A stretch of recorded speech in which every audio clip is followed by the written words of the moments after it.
Vamos a iniciar la mesa número 8. Un fragmento de un puzzle desquiciado, lectura, afecto y experiencia en Bolaño. Van a participar, están participando Héctor Hoyos, mucho gusto Héctor de encontrarte aquí, Fermín Rodríguez, Macarena Areco y Fernando Moreno. El orden en el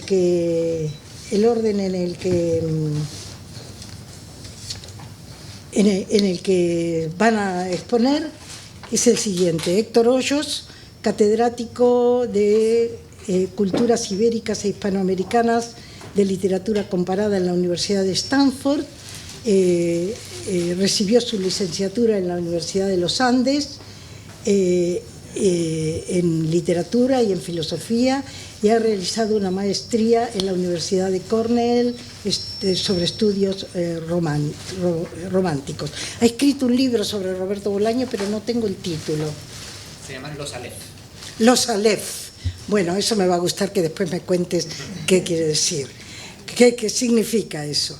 Es un estudioso de la literatura latinoamericana, moderna y comparada.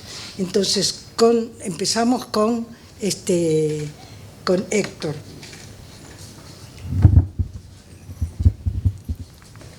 Muchas gracias a la organización, a ustedes por estar aquí. Hemos estado sembrando un jardín adentro mientras se sembraba un jardín afuera y ha sido hermoso.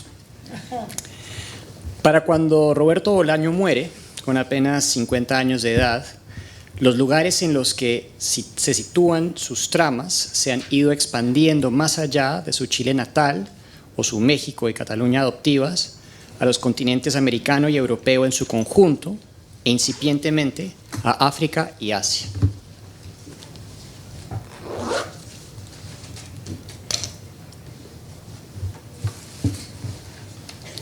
Los obstáculos a ese desarrollo, a esa mundialización, son la verosimilitud y la vida misma, pero la tendencia es evidente.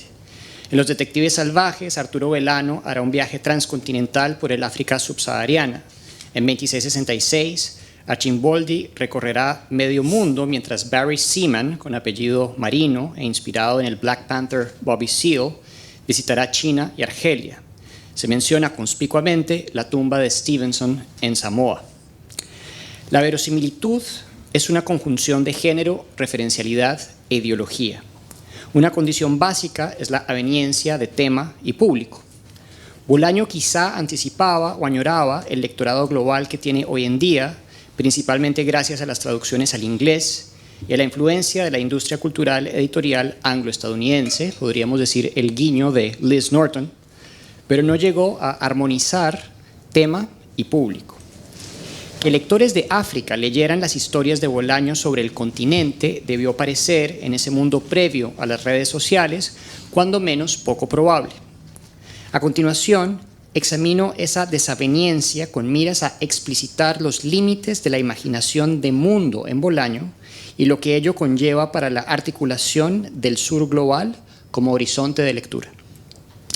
Antes, en el libro que mencionaba Celina, 2015, he descrito cómo Bolaño y sus pares latinoamericanos postulan borgianos Aleph o mundos en miniatura para criticar la globalización. Distinguidos colegas aquí presentes, amén de Gareth Williams, Jonathan Monroe, Juan de Castro, Eli Jelly Shapiro, Osvaldo Zavala y otros, han propuesto argumentos parecidos. Pero ¿cómo podría ser ese el caso si el autor, sujeto de su tiempo, no siempre sabe de qué mundo habla? Se puede ser cosmopolita en un sentido y provinciano en otro, como nos pasa a todos. Israel, en el cruce de caminos entre África, Asia y Europa, es uno de los primeros lugares narrados fuera del espacio euroamericano. Y ahí Bolaño mete las patas. Con elegancia y vergüenza ajena, los cotraductores de Los Detectives Salvajes al hebreo, Moshe Ron y Adam Blumenthal, explican en una nota a pie que el camino que recorren Ulises Lima y sus alegres contertulios tras una cena animada en Tel Aviv es literalmente imposible de recorrer. Cito: es difícil entender desde dónde podría uno regresar a su propia casa en la calle Hashomer, que está cerca del mercado Carmel, atravesando la calle Aslorov. Tanto aquí como en lo que resta de este capítulo, pareciera que los lugares particulares en el Israel de Bolaño surgen de la imaginación del escritor. Fin de cita. Cuando los traductores hacen sentir de este modo su presencia, muestran la tramoya de la literatura mundial. Los israelitas nunca fueron público esperado, o por lo menos no tanto que merecieran cuidarse las referencias geográficas puntuales en el original. Ello sugiere que la negatividad y los desencuentros son clave para entender el mundo que crea Bolaño y su legado para un lectorado global. India, en tanto lugar narrado y como público lector, da otras pautas. Allí es notable el contraste entre una recepción entusiasta y una tematización harto truculenta. El cuento ya mentado en estas jornadas, Mauricio El Ojo Silva, de Putas Asesinas, de 2001, presenta un alter ego de Bolaño y un viejo amigo, compatriota chileno exiliado, cuyo nombre da título a la historia. Se encuentran en una banca de un parque en Berlín en la oscuridad de la noche. Silva es fotógrafo y homosexual. En una larga y deliberada puesta en abismo, nos enteramos de que hace años el joven Silva opinaba que tan solo a algunos indios no les gusta ser fotografiados y que la madre del narrador creyó que se refería a los mapuche. Este desliz conduce sinuosamente al horror con el que Silva presencia y el lector se entera de tercera mano de mutilaciones rituales cometidas en el subcontinente. Se trata nada menos que de la castración de niños prostituidos, a quienes el ojo termina apadrinando o amadrinando, al decir del cuento, hasta que una enfermedad llega al pueblo y los niños, sin más, mueren. Bolaño escribe en sfumato, desdibujando marcadores referenciales. Hay una ciudad con burdeles que podría haber sido Bombay, no escribe Mumbai, escribe Bombay, Calcuta, Benarés o Madrás. El pueblo no se nombra. Bolaño parodia aquí el modo de escritura conradiana del Corazón en las tinieblas, donde el indecible mal acecha en tierras lejanas, pero también participa en él. ¿Cómo será leer algo así en tanto lector indio? La crítica Rohan Cantor aborda esa pregunta de soslayo en un estudio sobre ramificaciones de un diálogo sur-sur entre India y América Latina que ya incluía Neruda y a Tagore. Según Cantor, los escritores indios contemporáneos recurren a la literatura latinoamericana para desestabilizar su propio lugar de enunciación dentro de la literatura mundial. Karan Mahajan, quien creció en Nueva Delhi y se trasladó a Estados Unidos para asistir a la universidad, ve en Bolaño un ejemplo de una escritura sin miramientos que no tiene que explicarse a sí misma, pero que parece orgullosamente, cito, dirigida a otro público. Bolaño estaría atrapado entre registros de español, chileno, peninsular y mexicano, igual que Mahajan se encuentra atrapado entre los idiomas hindi e inglés. Por su parte, Tanush Solanki, novela residente en Gurgaon, cerca de Nueva Delhi, reescribe El Ojo con una conversación en una banca de parque entre el escritor punjabi Saadat Hasan Manto y una figura misteriosa.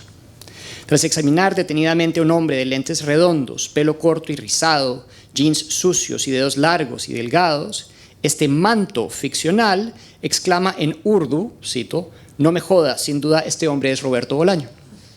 Fin de cita. La alusión evoca solidaridad tercermundista. Solanki ve un puente entre los desaparecidos en Chile y los infracastas o dalits de la India, aunados en la solidaridad universal con el cuerpo destrozado. El crítico argentino Mariano Siskind tendría reparos sobre la viabilidad de ese proyecto, como se desprende de su lectura de El Ojo en tanto emblema de un cosmopolitanismo de la pérdida y la orfandad. Señala Siskind que el hecho de que, cito, India no sea realmente India, descarta la posibilidad de leer El Ojo Silva en relación con los conceptos de las formas de solidaridad de sur global y sur-sur. Fin de cita. Llegaríamos pues a una aporía. O bien Solanki prueba que la apreciación de Siskind es equivocada, o Siskind se ve en la obligación de socavar el gesto de Solanki. El involucramiento de Bolaño con África es más dudoso. En Los detectives salvajes, la catalana Susana Puig se pregunta por qué su antiguo amante, Arturo Belano, pese a su precaria salud y depender de medicinas, en fin, se dirige a África. ¿Y África qué?, dije yo. África viene después, dijo él. Su voz era la de siempre, un pelín irónica, pero en modo alguno la voz de un loco. Es el futuro. ¿El futuro? Vaya futuro. ¿Y qué piensas hacer allí?, dije yo. Su respuesta, como siempre, fue vaga. Creo que dijo cosas, trabajos, lo de siempre, algo así. El pasaje colapsa niveles narrativos, aludiendo tanto al tiempo diegético como a cierta teleología histórica. Recuerda a Leonard Cohen, I've seen the future, baby, it is murder. Aquí el futuro es asesinato, suicidio o ambos. Como si la vida de Belano no fuera ya lo suficientemente precaria, pareciera pensar Puig, eurocéntrica. Entre líneas, la pregunta es si Belano está hablando en serio, lo cual significaría que de alguna manera África pasa a ser la nueva tierra prometida de la poesía mexicana. Se enfrentan pues el buen salvaje contra el salvaje sin más, la pulsión de muerte y el vitalismo. Pero a fin de cuentas, no están Los detectives salvajes y la obra de Bolaño toda alineadas con Susana Puig. Considero que sí lo están, pero no por falta de intentar ir más allá. Chocan contra un límite interno de la imaginación occidental. Los viajes de Belano a África ponen a prueba el pacto de verosimilitud. El paupérrimo poeta cruza el continente de este a oeste, desde Dar es Salaam a Monrovia. Durante un recorrido así, se le habría visto como muzungu, que es la palabra coloquial en bantú para hombre blanco o extranjero, más o menos como gringo. Es un viaje improbable. Aquí los trabajos ocasionales que consiguen los latinoamericanos errantes por Europa ya estarían todos tomados, el acceso a medicamentos es exiguo. A estas alturas, los lectores ya estamos familiarizados con las hazañas cada vez más legendarias e improbables de varios real visceralistas viajeros, contadas por testigos poco fiables. Los viajes de Belano los relata Jacobo Urenda, un corresponsal europeo nacido en Argentina, quien se topa con el poeta en Luanda, Kigali y Liberia rural. Tras los dos primeros encuentros, le envía medicamentos desde París que necesita para sobrevivir. El tercer encuentro termina con un Belano que camina contento hacia una muerte casi segura en la guerra civil interétnica que se desata en la vecindad de Brownsville y Black Creek, nombres con una función más alegórica que geográfica. Brown y Black. Urenda, el narrador intradiegético, añora las comunidades de Europa. El escritor keniano, Billy Cajora, señala que Bolaño, cito, puede salirse con la suya, fin de cita, con sus torpes referencias a África, debido a su experimentalismo. Cajora, cuya afinidad estética con Bolaño salta a la vista en su cuento El aprendiz de gorila, donde escribe, nos encontramos en el abismo y el abismo es nosotros, congrega escrituras panafricanas vía la red de escritores del Kwani Trust. Admira que Bolaño pueda, cito, hablar de su lugar y ser reconocido por ello, sin hacer concesiones, rompiendo reglas sobre cómo publicar internacionalmente. Fin de cita. Bolaño a todas estas fallecido, ¿no? Claramente, hace años. Resulta así que Bolaño es una fuente de inspiración para la joven inteligencia literaria africana. Sin embargo, traducciones al suajili, hausa o yoruba se harán esperar, pues el inglés, el francés y el árabe ya basta para este electorado. Cajora tiene que, cito, apagar su cerebro literal al leer los apartes de los viajes subsaharianos, siguiéndole el juego a Bolaño, pues es claro que, a diferencia del poeta polaco Richard Kapuscinski, el novelista chileno no escribe fábulas orientalistas sobre África. No obstante, los detectives salvajes exponen falencias de la imaginación. Por ejemplo, que los lugares conocidos son lugares, los lugares distantes no son más que figuras retóricas. El epítome de esta tendencia aparece en 2666, en voz de Lothar Junge, un alto prelado de la crítica literaria alemana. El señor Bubis, editor, le pide a Junge su opinión sobre la obra del joven escritor Archimboldi, que en este punto de la trama estaría a merced de sus caprichos. Aunque no es claro si el crítico Junge de hecho conoce la obra de Arcimboldi o no, señala con una mezcla de vaguedad y autoridad que no parece un autor europeo, ni siquiera uno estadounidense. Más bien africano, dijo Junge, y volvió a hacer visajes bajo las ramas de los árboles. Más propiamente asiático, murmuró el crítico. ¿De qué parte de Asia?, quiso saber Bubis. Yo qué sé, dijo Junge, indochino, malayo. En sus mejores momentos parece persa. Ah, la literatura persa, dijo Bubis, que en realidad no conocía ni sabía nada de literatura persa. Malayo, dijo Junge. No sorprende el desdén racista aquí hacia varios continentes. Después de todo, el nacionalismo y el nazismo forjaron la vida y el entorno de Arcimboldi. Los señalamientos a la institución literaria, en Bolaño, siempre caricaturizada, siempre extrema, conducen vía negativa a un antagonismo entre América Latina y la academia, o la crítica. La única región del mundo que excluye Junge en su breve divagar es la región que se suele asociar con Bolaño.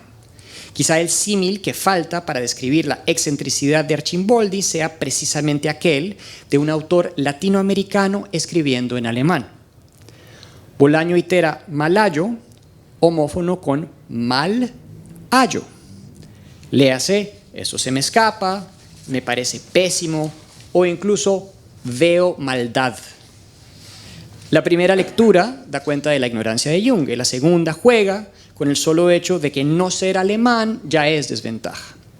Pero es la tercera lectura la que nos acerca al poder generador de la escritura de Bolaño, pues conecta el mal acechante del mundo desconocido con la insinuación de que existe una forma de conocimiento literario, un secreto oculto, que supera la racionalización crítica y la geopolítica. La xenofobia de Junge bien podría ser un reflejo distorsionado de la filocenia de Bolaño, pero los dos comparten el mismo punto de partida, una teleología hegeliana de la historia, cuya inexorable marcha hacia el progreso y la racionalidad blanca europea, Junge pervierte, Bolaño apenas subvierte. Escuchemos por un momento al Hegel de 1821 en la traducción de José Gaos. Cito: África está siempre cerrada al contacto con el resto del mundo. Es un Eldorado recogido en sí mismo, es el país niño, envuelto en la negrura de la noche, allende la luz de la historia consciente. Fin de cita. Tanto para Junge como para Bolaño, este pronunciamiento es definitivo. Por su parte, el escritor egipcio Youssef Raka, autor de Los cocodrilos de 2013, estaría en desacuerdo. Me dijo en una entrevista, Bolaño logra hablar del mundo del cual hablan los occidentales sin ser occidental. Fin de cita. En la proverbial inversión dialéctica existe en la ficción de Bolaño un espíritu que gradualmente se toma al mundo, solo que este espíritu se encarna. La búsqueda de cuerpos perdidos que subyace una gran parte de la ficción de Bolaño, los seres queridos, las matronas de la poesía, los desaparecidos, los novelistas alemanes, las víctimas de feminicidio, es un elemento constitutivo de su visión de mundo. David Koenig explica esta búsqueda, cito: el aspecto clave de la obra de Bolaño no es su visión totalizadora, sino el afianzamiento de esta visión en la frontera entre norte y sur. Fin de cita.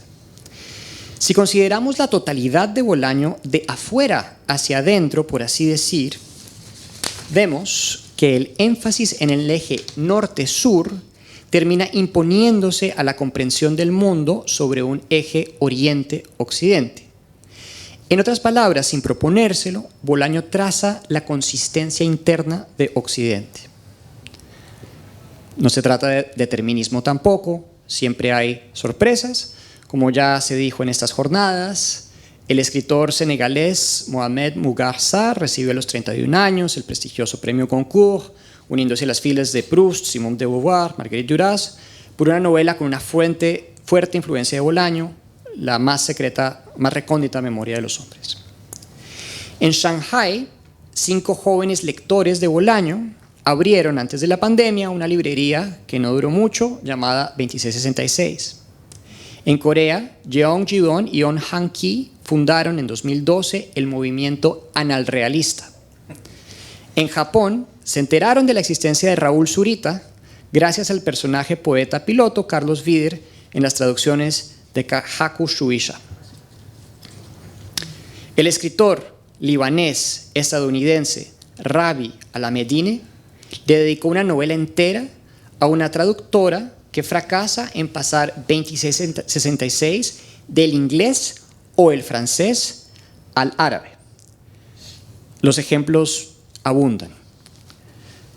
Anne Garland Mahler recuerda que el sur global es hoy hasta cierto punto un ente desterritorializado, compuesto por quienes más han tenido que perder con la globalización. Al norte global pertenecen las clases profesionales. Allí podríamos encontrar la última frontera en Bolaño, que ya sería tema para otra charla.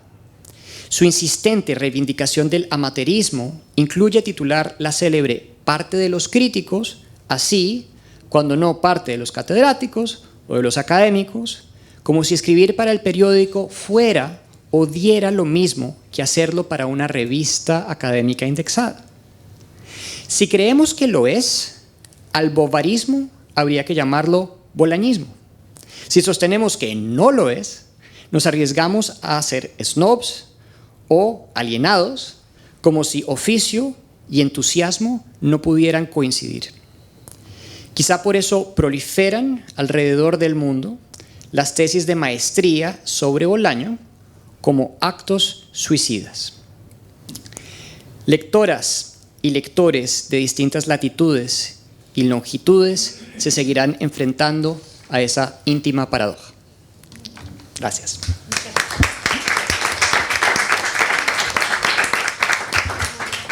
Muchas gracias, Héctor.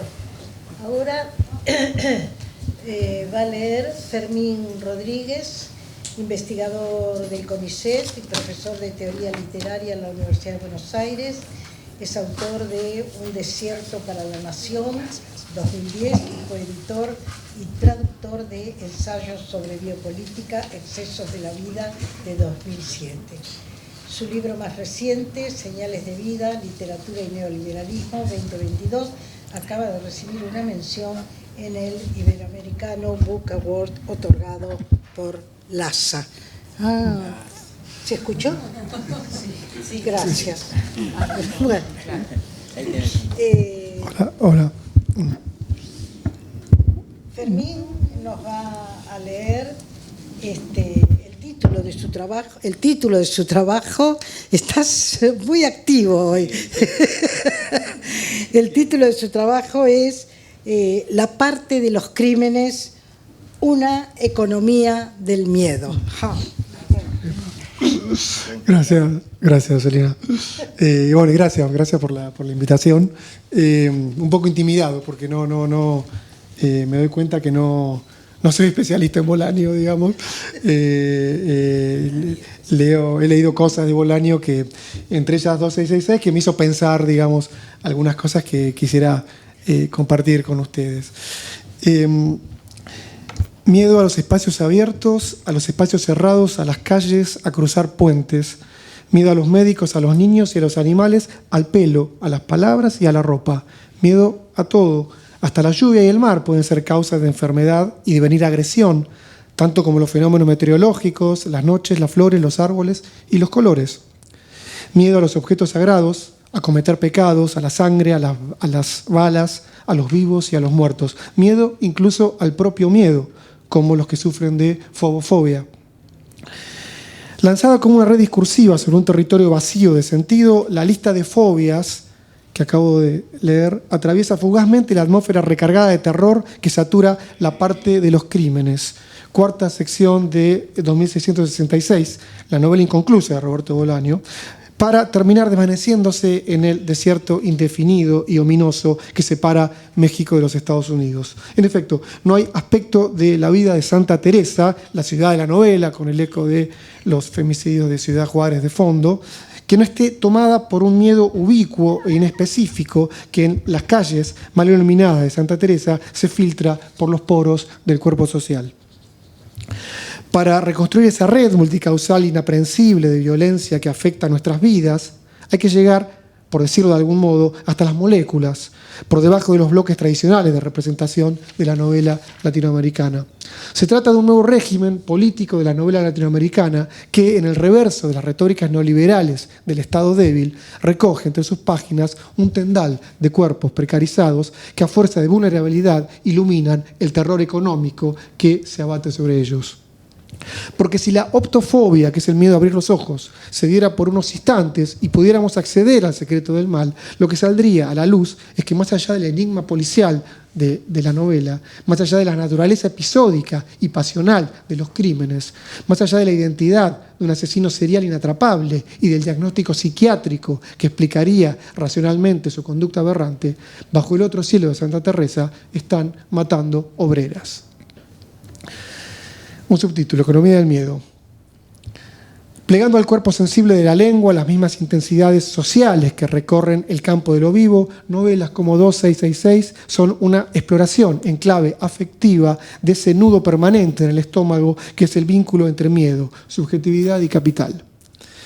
El poder predatorio y criminal sobre un cuerpo femenino se repite hasta el final de los tiempos, vagamente insinuados por la cifra que sirve de título, 2666, un número que evoca la omnipotencia de la bestia, y que es una orilla del presente, la frontera terminal del capitalismo avanzado, y que alude al fin del mundo, o de un mundo, un paisaje globalizado donde el tiempo dejó de correr y el gran relato de la modernización, sin el porvenir de la revolución en el horizonte, parece haberse detenido en torno a un único acontecimiento que la novela repite incesantemente: un círculo infernal en el que secuestran, violan, torturan y matan impersonal y brutalmente a cientos de mujeres que en algún sentido son siempre la misma.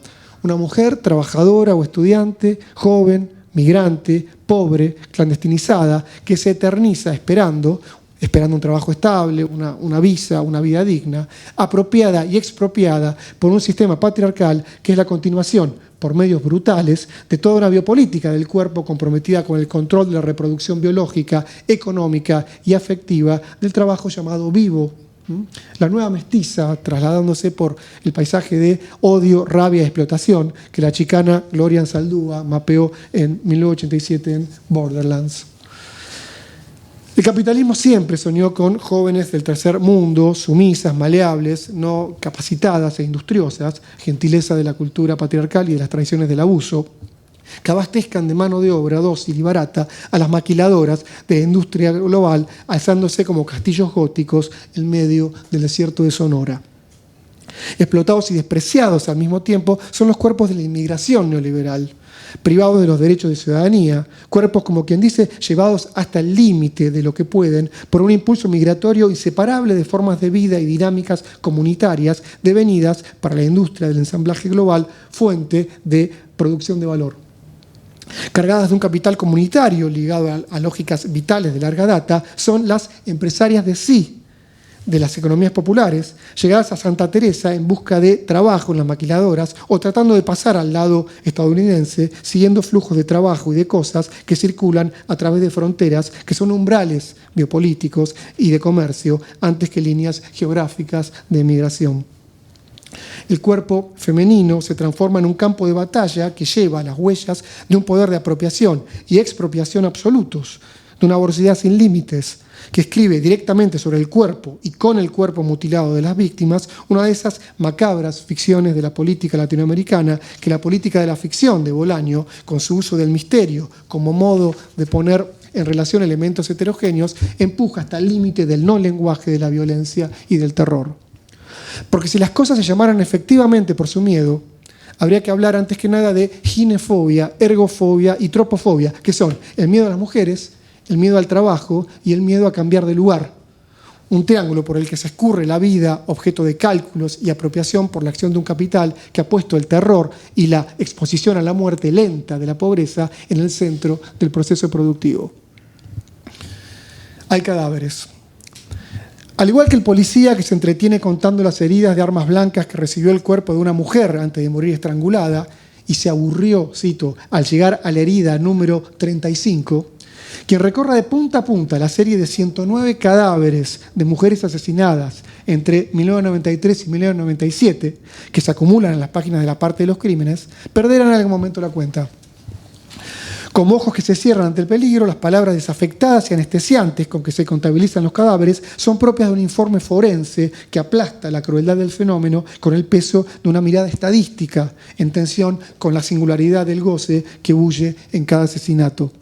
El goteo constante de informes forenses, precisos, impersonales, purgados de afectos y de emociones, como si los hubiera redactado un descendiente de los narradores de Rulfo, aplasta la identidad jurídico-política de las víctimas sobre un sustrato anatómico sin forma personal que reduce a las mujeres de sujetos individuales a mera especie viviente, arrancada del campo del derecho y arrojadas como cadáver sin comunidad a un terreno donde lo orgánico es indiscernible de lo inorgánico y la posibilidad de reinscripción de lo simbólico desfallece.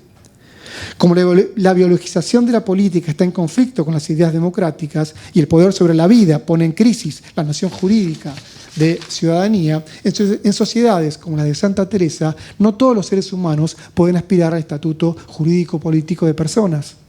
Porque para poder ser eliminadas de manera no criminal, para que sus nombres e historias de vida pudieran ser borrados de la representación pública, las obreras de Santa Teresa tuvieron que ser previamente convertidas en vidas residuales por un poder que las había dejado al desnudo, invisibilizadas socialmente en un campo donde da lo mismo violar derechos que mujeres a las que previamente les había sido retirado el marco de inteligibilidad que las vuelve lo que Judith Butler denomina grievable life.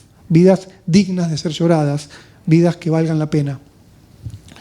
Basureadas.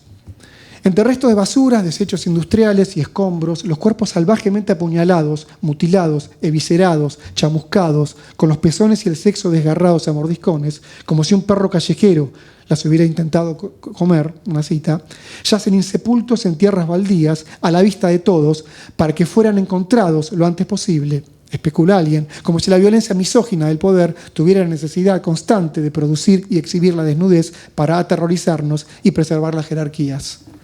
Son los restos que produce a su paso lo que Sergio González Rodríguez, autor de la monumental investigación sobre los femicidios Huesos en el Desierto, ha llamado máquina femicida, una máquina de guerra desbocada y suicida, polimorfa y difusa, en transformación permanente fuera del control del Estado, y que aparece como uno de los personajes de la novela. No hay en este sentido enigma de que descubrir, ni ideología que interpretar. A la máquina femicida no se le pregunta qué quiere decir, sino cómo funciona. El capitalismo avanzado dejó de preocuparse por hacer creer, por persuadir y convencer.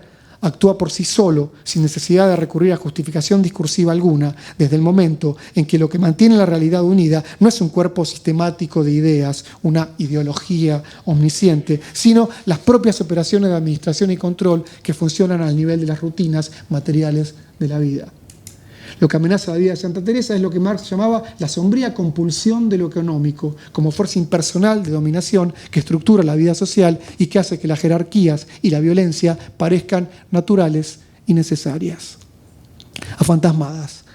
A la máquina femicida que se ensaña con el cuerpo de las obreras, disolviendo por medio del terror los lazos de comunidad y de solidaridad, la novela le opone una máquina literaria de hacer que esos restos orgánicos cuenten su historia a la manera de las piedras o los fósiles. Testigos mudos de una condición inscrita directamente en su superficie y su entorno, los cadáveres de 2666 hablan en un lenguaje mudo y audible al mismo tiempo que expresa la verdad del poder de manera más fiable que cualquier interpretación. Pero más allá de lo que digan del poder a través de sus heridas, más allá del zarpazo con que el poder las ha marcado a modo de firma, las muertas de Santa Teresa son poseedoras de un secreto que no se encuentra al nivel de los cuerpos, porque es del orden del acontecimiento. En efecto, el hecho de que la violencia que se encarniza con el cuerpo de las jóvenes trabajadoras de Santa Teresa se ha mostrado como algo bien concreto, no disuelve la cualidad afectiva del acontecimiento, su realidad virtual, una cualidad sentida, flotando como una atmósfera de amenaza sobre la vida cotidiana que la novela se abstiene de actualizar. Sin terror no habría historia latinoamericana, pero como el terror es profundamente antinarrativo, la literatura que pretenda descubrir por dónde circula y cómo funcionan las relaciones de poder tendrá que desorganizar sus propias formas narrativas para internarse con los ojos los más abiertos posibles en un plano donde los ordenamientos causales se desvanecen y no hay historias con un principio, un desarrollo y un final para contar. Historias en las que los hechos se encadenan unos con otros para darle sentido a lo sucedido. La certeza de que en México, por falta de interés, la falibilidad, la desidia, la lentitud, la complicidad de la policía y del Poder Judicial, nunca nada se cerraba del todo, guía un relato policial trunco, hecho solo de comienzos y amagues de explicación que dejan los asesinatos sin resolver en el campo de la indeterminación y de la impunidad. ¿O acaso existe una forma mejor de matar una historia, como sospecha no muy lejos de la novela de Bolaño, el narrador de El Diablo de las Provincias, del colombiano Juan Cárdenas, que, cito a Cárdenas, volviéndola a la historia cada vez más complicada, ahogándola de información inútil y desconcertante? Nadie quiere escuchar una historia muy enredada, sobre todo si las muertas son mujeres pobres, que como no pertenecen del todo a la sociedad, su inscripción en el lenguaje es problemática. La hora de la estrella. Así, la sensación de vulnerabilidad frente a un peligro invisible, cayendo como una sombra sobre un territorio abandonado a la mano dura e invisible del libre mercado, no se disipa nunca. Y dejarlo todo sin aclarar exige tanta precisión y atención a los detalles como inventar escrupulosamente todo lo que hay que saber. En este sentido, el asesino o los asesinos de mujeres de 2666 no tienen la ubicuidad inasible de los flujos de capital y trabajo inmaterial que libera la economía posfordista, ramificándose por el tejido material de la vida. En la época de la globalización, el enemigo está en todas partes y en ninguna. Sin llegar a tomar la forma de los hechos, el asalto al cuerpo reproductivo por parte del capitalismo avanzado adquiere una ferocidad sin límite que compromete a niveles capilares esa vaga trama de espacios y tiempos que constituyen la vida cotidiana con sus formas de vida y de sociabilidad como un nuevo campo de explotación y extracción de valor. De hecho, el principal sospechoso de los asesinatos es un extranjero llamado Klaus Haas, un siniestro gigante alemán, alto, rubio y delgado, que se dedica a la importación y exportación de partes de computadoras, vagamente conectado con la figura ausente de un novelista alemán cuyas huellas se pierden en México. Ya entre rejas, Haas vende teléfonos celulares dentro de la cárcel en alianza con las bandas de narcos que gobiernan dentro y afuera de la prisión. Encarna el espectro de las fuerzas globales, no menos que el fantasma del nazismo, ¿no? El mal absoluto del siglo, que al igual que el asesino son fuerzas extraterritoriales y en el reverso de la comunidad no están localizadas en ninguna parte. Su tienda de computación es un enclave de modernización, una boca de lobo que atrae a obreras incautas, no representadas ni protegidas sindicalmente, como Estrella Ruiz Sandoval, uno de los personajes, una de las víctimas. Rodeada de peligros y sufrimientos, aunque llena de proyectos, expectativas y esperanzas, Estrella circulaba entre la explotación sufrida en las maquiladoras y el mundo del poco tiempo libre que le queda entre un turno y otro, repartida entre salidas al cine con sus amigas y unos cursos de computación que se convierten en la pista más concreta de los asesinatos. Tenía 17 años y no quería quedarse toda la vida trabajando en una maquiladora. Tenía planes para el futuro, quería estudiar y dejar el mundo de las maquiladoras por el trabajo de las máquinas digitales, dejar la línea de montaje por las cadenas comunicativas y redes de cooperación del trabajo vivo contemporáneo. La vida se multiplicaba alrededor de Estrella, quien en conexión con otros cuerpos está trazando sobre lo real líneas de dessujetamiento y de cambio, que son al mismo tiempo una experimentación con la potencia de indeterminación de un cuerpo que se expone al universo de la precarización laboral, asume los riesgos de la rebeldía y se enfrenta con el límite de la violencia, que es también un límite del lenguaje. Una cita: ¿para qué queremos un hombre si nosotras solas ya trabajamos y nos ganamos nuestro sueldo y somos independientes?, declara una de las amigas en un interrogatorio. La violenta extensión del capitalismo a la totalidad de lo viviente, su acecho y explotación de la potencia de creación y transformación de los cuerpos, es una reacción a un deseo de vida previo al poder que busca capturarlos, asignarles lugares y conductas, regular su libertad de movimiento, detener su fuga. No habría que confundir entonces a esas mujeres que aprovechan, transforman y sufren la violencia económica del neoliberalismo con el poder que las dejó al desnudo. En todo caso, se trata de una precariedad impuesta, forzada, infligida por un poder creador de cuerpos dóciles que refuerza las condiciones de vulnerabilidad, inseguridad e indefensión en las que viven y desaparecen las operarias, camareras, enfermeras, prostitutas y estudiantes de Santa Teresa, quienes, al temor de morir, le oponen la pura voluntad, pura explosión, puro deseo de placer de sus cuerpos nómadas, difíciles de sedentarizar como fuerza de trabajo. Cuerpos con los que no deberían haber salido, como les faltó decir, según Monsiváis, a los funcionarios judiciales, policías y autoridades religiosas del Estado que responsabilizan en la novela a las víctimas de los crímenes por usar ropa provocadora y mostrar cuerpos sensuales. Un cuerpo muerto no goza. Estrella muere en agosto de 1995, estrangulada y violada por los 3 conductos. Es una cita. Como el condenado del cuento de Kafka, descifró el texto de la máquina femicida a través de sus heridas. Pero encimita de mi carne, como dice en Saldúa, está la rebeldía envolviéndola como una crisálida, porque despite my growing tolerance for this chicana, la guerra de independencia is a constant. A pesar de mi tolerancia creciente para esta chicana, la guerra de independencia es permanente. Un justo epitafio para la sepultura que Estrella no tuvo. Gracias. Muchas gracias.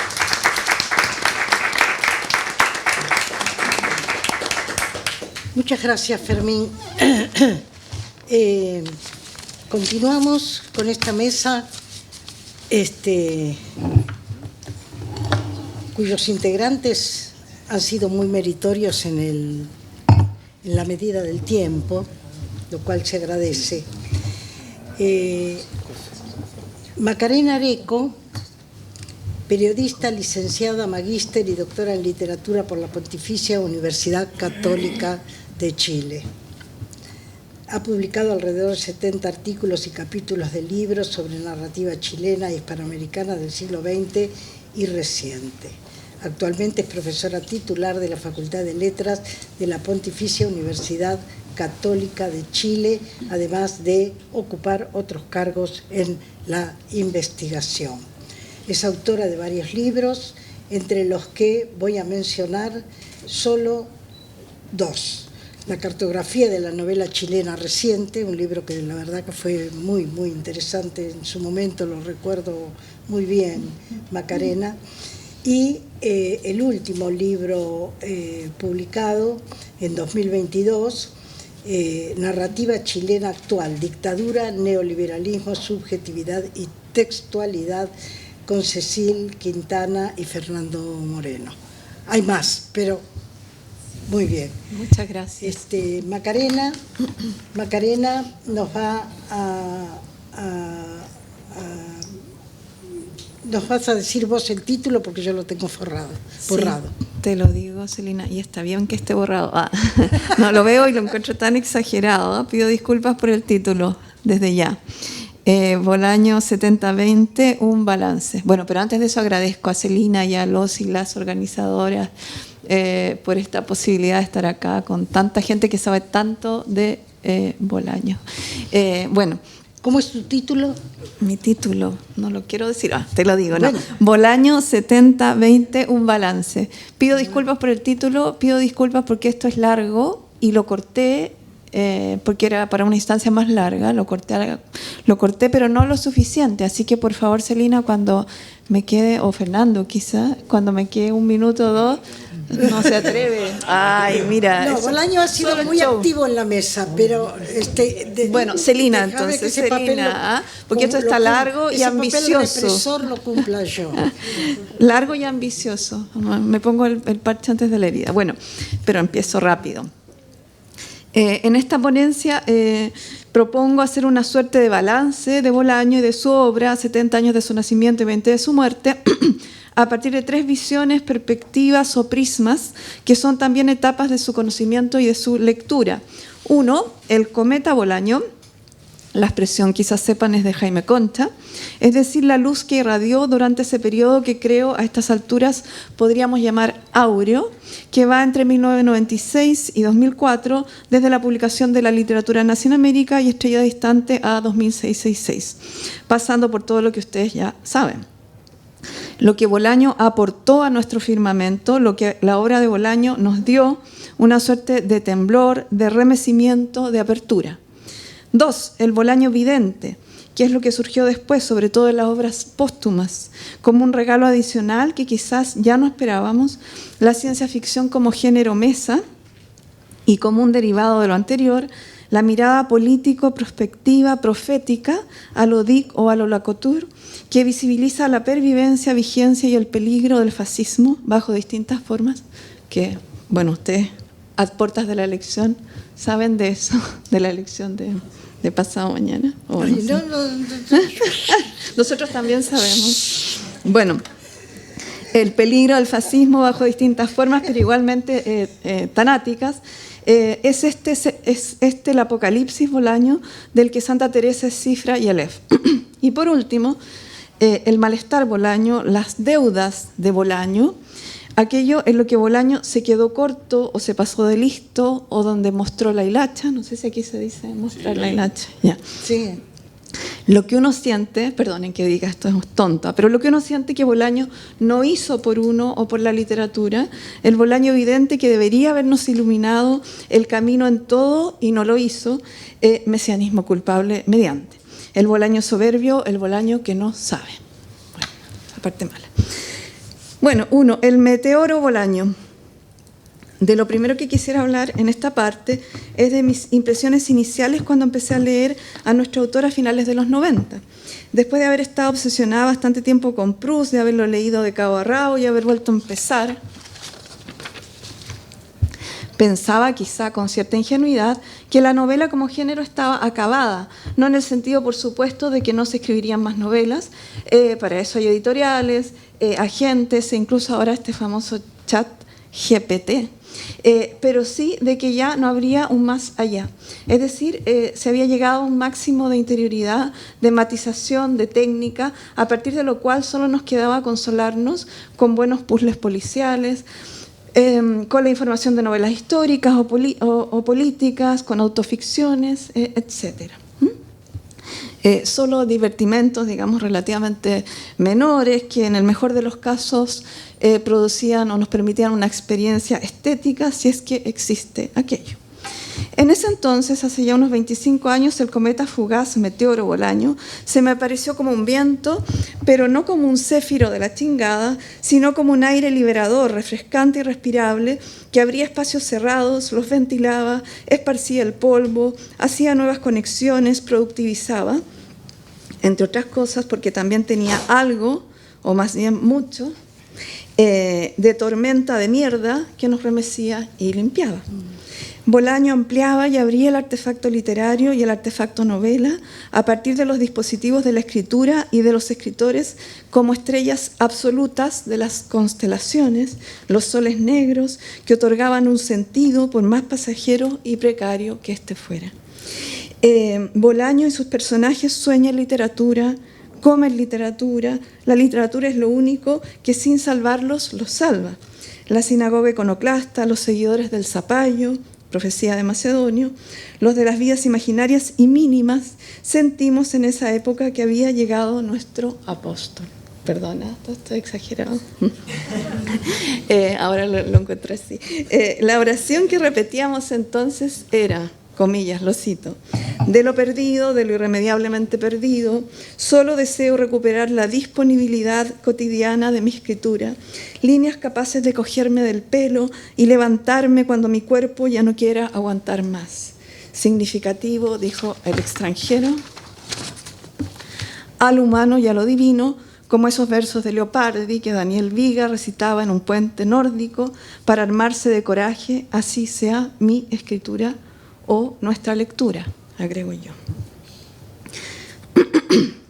A más ahondamiento, la apertura de la obra de Bolaño se manifestaba en una literatura de lo abierto, proliferante, marginal, no burguesa ni familiar, de la ciudad contestataria, lo que se expresaba en la diversidad de sus tramas, distintas, proliferantes, fragmentarias, inconclusas y desgranadas, en la obsesión metaliteraria, en lo que se apreciaba su admiración por Borges, quizás el más aludido y el más sentido, el sentido por él como el más cercano, también Cortázar, ahí podemos ver, pero Borges mucho, ¿no es cierto?, en un modo de presentar las subjetividades como diluidas, flotantes, nomádicas, descentradas, menores, y en un patos marcado por una nostalgia que lo inundaba todo. Se trataba de una serie casi infinita de trayectorias, muchas veces sin fin ni comienzo, donde frecuentemente no pasaba nada relevante y también a veces pasaban el amor, la literatura, la enfermedad, el crimen, el dolor, la violencia política, el desamor o la muerte, pero liberados tanto del tono trágico como de la dimensión pragmática ligada a la rutina cotidiana, relatados como parte de un devenir inmanente que iba transcurriendo como brisa suave o como viento fuerte, un dejar pasar todo o un dejar todo nuevamente, sin determinaciones, ni finalidades, ni funerales, ni fiestas. Tengo que saltar mucho. Bien de ustedes.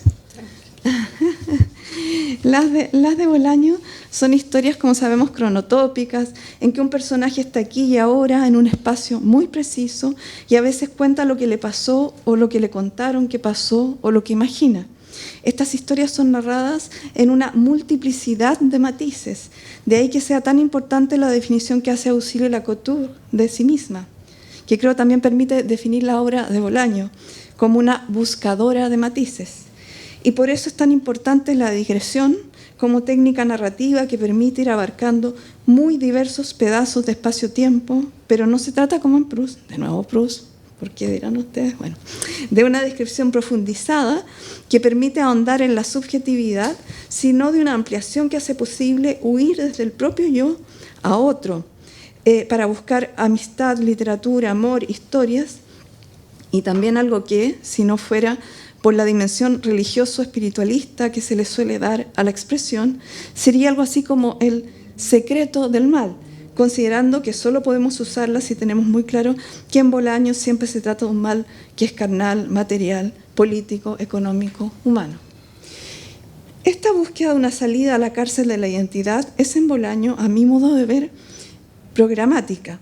Como han pensado Sennett y otros, existe en el presente una compulsión al autoanálisis, un deseo obsesivo de subjetividad. En este imaginario hegemónico, recurrente en tantas películas y novelas, somos como peces en acuarios, protegidos por paredes de vidrio que nos ofrecen la transparencia del exterior, los medios, internet, y que nos aprisionan en las aguas más o menos limpias de la familia pequeña, de nuestras neuronas, de nuestros esqueletos, cráneos y hormonas.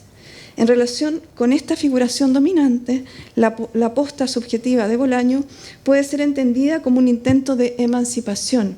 De ahí la representación del acuario que aparece en Monsieur Pan, el cual, lejos de tener esta dimensión subjetivista, es social, pues se ubica en un café y no es un adorno kitsch de espacios privados, living, consultas de médico, sino que ha sido creado por dos hermanos artistas quienes han dispuesto, además de peces, medios de transporte que han sufrido accidentes y hay también numerosos cadáveres, como recordarán. No es el yo encerrado en sus cuatro paredes, sino el desplazamiento hacia los otros en el mundo y a la historia y sus catástrofes. En el acuario de Bolaño hay cadáveres. Bueno, ha aparecido varias veces eso hoy, hay cadáveres. 2. El Bolaño vidente y el apocalipsis Bolaño. En los años que siguieron a la inesperada muerte de Bolaño fueron apareciendo obras narrativas desechadas o incompletas. No las nombraré porque ustedes saben. De estas me interesa especialmente El espíritu de la ciencia ficción, editada a partir de un manuscrito, como ustedes saben, del 84, porque en ella, más allá de su incompletitud y lo poco logrado de algunas partes, se encuentran varios temas que luego serán centrales en las obras mayores. En este sentido, si no una novela de ciencia ficción, sí es una novela de anticipación. Primero, el mundo de los talleres literarios de los jóvenes poetas y de la capital mexicana de los 70, que como sabemos prefigura a los detectives salvajes. Hay muchos ejemplos aquí, pero me los voy a saltar. Y en ese sentido se puede decir que esta novela es una archaeopteryx, es una palabra de auxilio, ¿eh? Locotur. ¿Qué palabra? Archaeopteryx. Archaeopteryx. Estoy citando auxilio. ¿Eh? Sí. Sí. Y por ahí otra cita, el huevo de un arco iris. Esto no es de auxilio, sino que es del propio espíritu. Y esta que me gusta más todavía dice, desde aquí, es decir, desde el espíritu de la ciencia ficción, se pueden contemplar los pueblos más lejanos y las estrellas más distantes. Es decir, podemos ver desde ahí el sur de Chile, por ejemplo, el golpe militar, y también podemos ver a Carlos Vider desde esa novela inicial y mucho más. Bueno, el segundo tema que ya se vislumbra aquí es el nazismo y la Segunda Guerra Mundial, que como sabemos volverá a aparecer en muchas obras. Me salto eso. Hay varias citas que también me salto, pero digo una. Hay que frenar a los tanques de Guderian muchas veces, supongo que a lo largo de todo un siglo. Esto se repite además como 3 veces en la novela. Esta última afirmación que se repite traslada en el tiempo y en el espacio un evento de la historia ocurrida en el pasado, la batalla de Moscú, y lo sobreimpone como si se pusieran 2 o más negativos fotográficos uno sobre otro con el golpe de Estado en Chile. Esto puede verse también en esta cita que les digo ahora. Ha soñado con una explosión nuclear. Creo que un batallón yanqui se cargaba a Los Ángeles con un par de bombas de neutrones. Los Ángeles es Los Ángeles, Chile, no Los Ángeles, Estados Unidos. Junto al río Biobío estaba el huracán y al explotar las bombas el huracán se abría como un cisne gigantesco y en su interior había una fábrica que se llamaba Pompeya en donde construían motos Benelli. Poco después de la fábrica salió una moto y luego otra y otra. Era un batallón de komsomolés del sur de Chile que se dirigían a aniquilar o ser aniquilados por los yanquis. Tengo una explicación de la cita, pero me la salto. Después si quieres lo conversamos más. Bueno, en el espíritu de la ciencia ficción, el nazismo pervive más allá de su derrota en Alemania, lo que hace necesario seguir luchando contra él. Cito, ¿qué podremos hacer los krichis cuando nos llegue la hora? Le pregunta Jan a uno de los personajes, ¿no es cierto? A Úrsula K. Le Guin en una de sus cartas, aprender una y otra vez a detener los tanques de Guderian en las puertas de Moscú. Como quizás sabrán, en la novela de la autora del nombre del mundo es Bosque, los krichis son los sabios y pacíficos habitantes de un planeta cubierto de bosques que intenta ser violentamente colonizado por los terrícolas que solo quieren madera para llevarla a la tierra, pues en ella los árboles casi se han extinguido. De este modo, la violencia imperial que se manifiesta en el nazismo y en la dictadura de Pinochet, en el futuro podrá extenderse a otros planetas en los que será necesario seguir luchando. ¿Cómo voy con el tiempo, Celina? Todavía Mal. estás bien, tenés entre 5 y 7 minutos. Esos 2 ¿Qué me darás? te los regalo. La mención de los krichis nos lleva al tercer tema significativo. ¿Cómo vas vos? ¿Te alcanza con eso? Sí, Bien. yo creo que sí. Bueno, y tengo que cortar, sí, es la vida. Tema significativo y anticipatorio de la novela de 1984, presente ya en su título La ciencia ficción, a la cual hay varias referencias, además de las 9 cartas que Jan escribe a los autores del género. Me salto las referencias, pero hay varias, créanme. Sobre esto, en el espíritu de la ciencia ficción, hay una escena muy significativa en que Jan construye una mesa con libros. Cito, una mesa modernista de unos 40 centímetros de altura, de interior macizo, aunque con un par de túneles que se abrían por 2 de los lados. Si quieres podemos comer aquí, es resistente, es fuerte, está bien hecha. Si seguimos esta descripción, los libros del género son un soporte sobre el cual Bolaño irá desarrollando su obra. La mesa que conforman se caracteriza en primer lugar por su fortaleza, su resistencia, pero sobre todo, además de las peripecias a las que dará motivo, por su flexibilidad y utilidad. La literatura de ciencia ficción, creía Jan, se prestaba como ninguna a libreros aleatorios, esta es una cita, como el librero Mesa, por ejemplo, sin que por ello se menospreciase el contenido de las páginas, la aventura. Bueno, la ciencia ficción así aparece como una base material sobre la cual construir una obra, pero ella posee además un espíritu, el espíritu que le es propio al género, para cuya explicación se me hace necesario recurrir a Dick, de quien, según consta en entre paréntesis, Bolaño fue lector y admirador. Me salto la cita, pero Bolaño dice, Dick, incluso cuando Dick incluso es malo, es bueno, dice Bolaño. En una de sus novelas finales, estoy hablando de Dick, Valis o Sivaindi, en su traducción al castellano, el autor de Ubik escribe: el imperio nunca tuvo fin. Dick entiende por esto las fuerzas que a lo largo de la historia han luchado contra la democracia y la libertad, conspirando contra la república en Roma, matando, cito a Dick, a los hermanos Kennedy, al Dr. King y al obispo Pike, y cuya moderna manifestación es la imperial presidencia de los Estados Unidos. Esta idea de Dick de que existe un imperio maligno que pervive a través de la historia, contra el cual es necesario luchar todo el tiempo, esta constatación visionaria y este llamado a la resistencia es lo que llamo el espíritu de la ciencia ficción, en oposición a su letra, es decir, a los robots, las naves espaciales y toda la parafernalia tecnofuturista.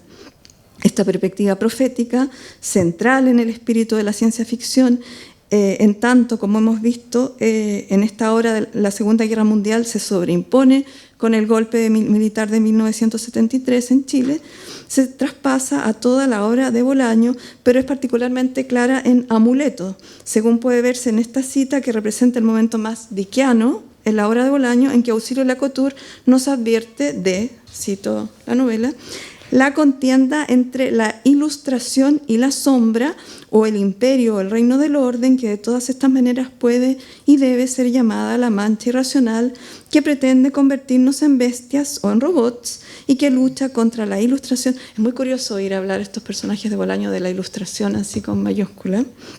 Pero sí, desde el principio de los tiempos, conjeturación mía que ningún ilustrado daría por buena. Fin de cita. Además de lo anterior, en el espíritu de la ciencia ficción se insinúa, aunque de manera borrosa, que el mal del imperio no solo se manifiesta en la guerra y en la violencia y en la intervención política, sino que también lo hace en la industria cultural y la sociedad del espectáculo. Es así como Jan hace referencia a los juegos de estrategia, usualmente sobre la Segunda Guerra Mundial, en los cuales, como sabemos, Bolaño era experto y también Udo Berger, el protagonista del Tercer Reich, vinculándolos con el poder global al explicar que la revista Soldados de la Fortuna, y habla de unos juegos también, se dice son los auténticos creadores de lo que es hoy el happening o la performance imperialista.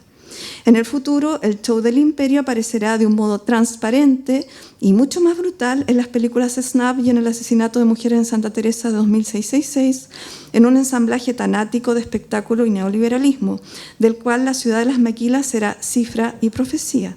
Cito, nadie presta atención a estos asesinatos, pero en ellos se esconde el secreto del mundo. Se afirma en la novela lo que podemos entender a la luz del análisis de Segato. La cito, la depredación y la rapiña del ambiente y de la mano de obra se dan la mano con la violación sistemática y corporativa.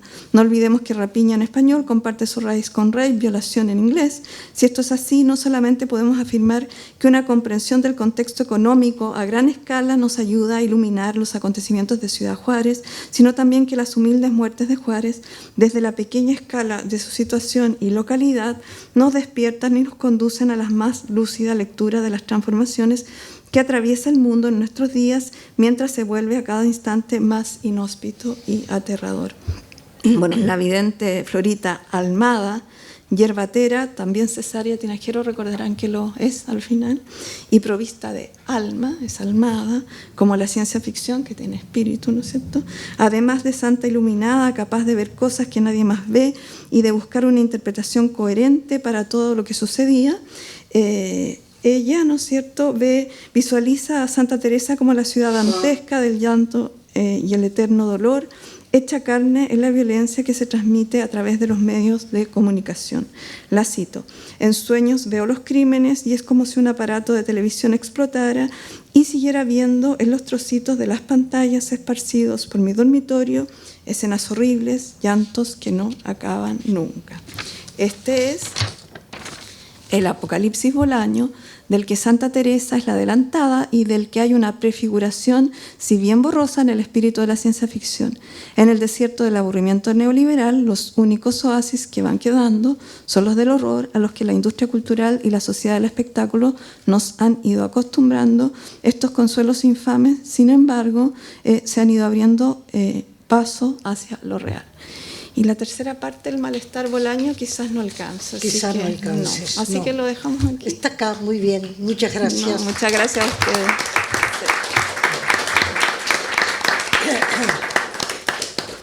Bien. La última ponencia de la tarde va a ser presentada por Fernando Moreno. Fue una alegría muy grande volver a encontrar a Fernando después de muchos años y de muchas... ¿Cuántos? No, de ninguna manera. Hay cosas de las que no se habla. Después de muchos años y de muchas reuniones en Poitiers, donde hablábamos de Bolaño y reuniones que Fernando organizaba. Es doctor por la Universidad de París III y por la Universidad de Poitiers, fue catedrático de literatura hispanoamericana y director del Centro de Investigaciones Latinoamericanas de la Universidad de Poitiers, de la que es profesor emérito. Cuestiones fantásticas, esta es la del profesor emérito, que hoy hemos recordado con placer. Autor de numerosos trabajos sobre poesía y narrativa hispanoamericana contemporáneas, publicados en revistas especializadas en Europa y América Latina. Ha escrito varios libros y ha editado textos colectivos, varios de ellos sobre Roberto Bolaño. Recordamos, Roberto Bolaño, La experiencia del abismo y Roberto Bolaño, La experiencia del abismo, Lecturas de Nocturno de Chile de Roberto Bolaño y un libro que está entre los pioneros sobre la obra de Bolaño, Una literatura infinita, de 2005. El primero es ese, ¿no?, que publicaste, 2005. También La memoria de la dictadura, un libro formidable que Fernando coordinó. Nos va a leer su trabajo Los lectores de Bolaño. ¿Quién como Fernando Moreno para hablar de los lectores de Bolaño? Bien. Muchas gracias, Celine. Muchas gracias a los organizadores por esta invitación. Lo mío es una cosa mucho más ligera porque me he visto apabullado por la cantidad de conocimiento de nuestros amigos y por Macarena. En fin, mucho más ligero para además terminar en un buen ambiente, digamos, no demasiado triste. Bueno, Bolaño lector, lectores y lectoras le agregué porque me tengo que acomodar a los nuevos tiempos, ¿verdad? De Bolaño. Breves pero grulladas iniciales. El universo de Bolaño es esencialmente un universo literario. Está tanto su cocina literaria, con gestos que borran la distancia entre la literatura y la vida, como esa universidad desconocida, el territorio de los signos y de su acción significante, donde narradores y personajes intentan comprender el mundo. De ahí que sus textos acudan a otros textos, que dialoguen con la literatura, que la tematicen y que de múltiples maneras escenifiquen el acto de narrar. De ahí también la presencia de personajes vinculados directa o indirectamente con la literatura, desde Shen Wu Deng, del Contorno del Ojo, hasta esos escritores biografiados o no, hasta esos poetas que buscan poetas, esos poetas enfermos, poetas que asesinan, hasta esos profesores y críticos literarios. Pero asimismo, los personajes de Bolaño son tal vez sobre todo lectores. Antes de entrar en materia, me permito evocar la insistencia con que el autor se refirió en notas, entrevistas y declaraciones públicas a la necesidad de la lectura, una práctica que asocia con el aprendizaje, con el saber, con la adquisición de destrezas para el propio acto de la escritura. Recordemos, por ejemplo, su propia versión de los célebres decálogos de los perfectos cuentistas a la manera de Horacio Quiroga y que él llamó Consejos sobre el arte de escribir cuentos. Si el autor uruguayo enfatiza en la carga emotiva e insiste en la necesidad de adquirir un estilo basado en gran medida en la depuración del discurso, Bolaño, por su parte, no se preocupa por esas modalidades de escritura, estructuración, sino que reitera una y otra vez la necesidad de leer, poniendo el acento en lo imperioso que resulta la lectura de ciertos autores, aunque también no puede evitar referirse al hecho de que no todos son recomendables, como en esta cita que yo les dejo, ¿verdad? Hay que leer a Quiroga, hay que leer a Feliberto Hernández, hay que leer a Borges, hay que leer a Rulfo, a Monterroso, a García Márquez. Un cuentista que tenga un poco de aprecio por su obra no leerá jamás a Cela ni a Umbral. Sí que leerá a Cortázar y a Vilcataz, pero en modo alguno a Cela y a Umbral. A dichas afirmaciones se pueden adjuntar otras similares, como aquella en que dice lo que es necesario para escribir es ser un muy buen lector. O esta otra de una de sus entrevistas, que me gusta mucho, por eso se las pongo.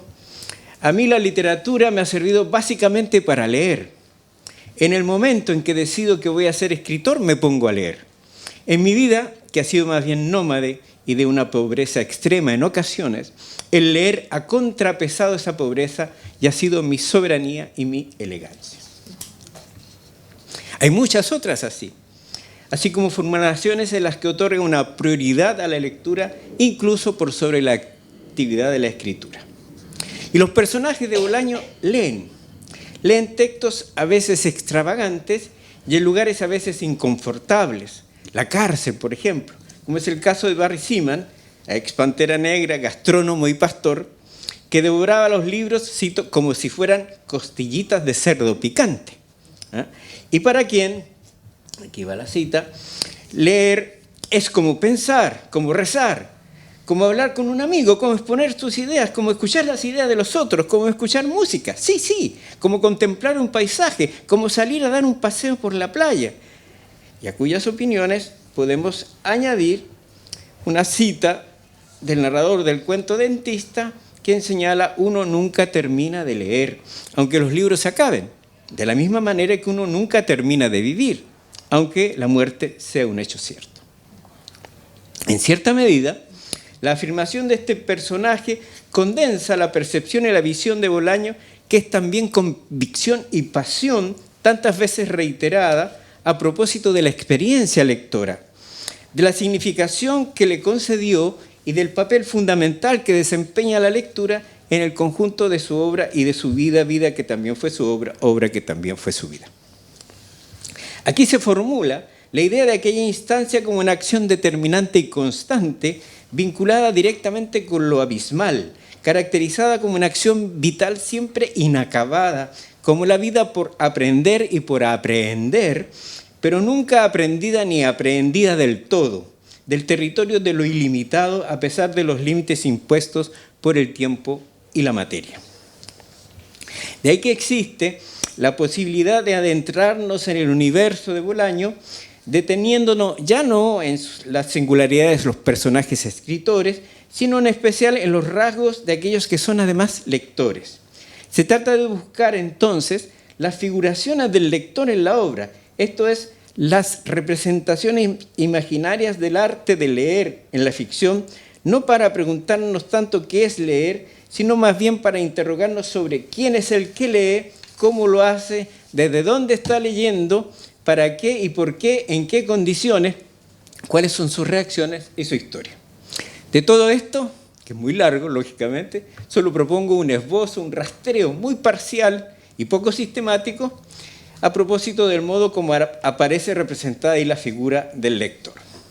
Lo que supone referirse a ciertos casos específicos, a escenas particulares, las que lógicamente no pueden sino aparecer como núcleos catalizadores de redes de significación y de despliegue de mundos posibles.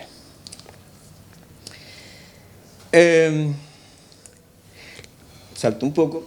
Los narradores entonces de Bolaño, identificados o no, son necesariamente lectores.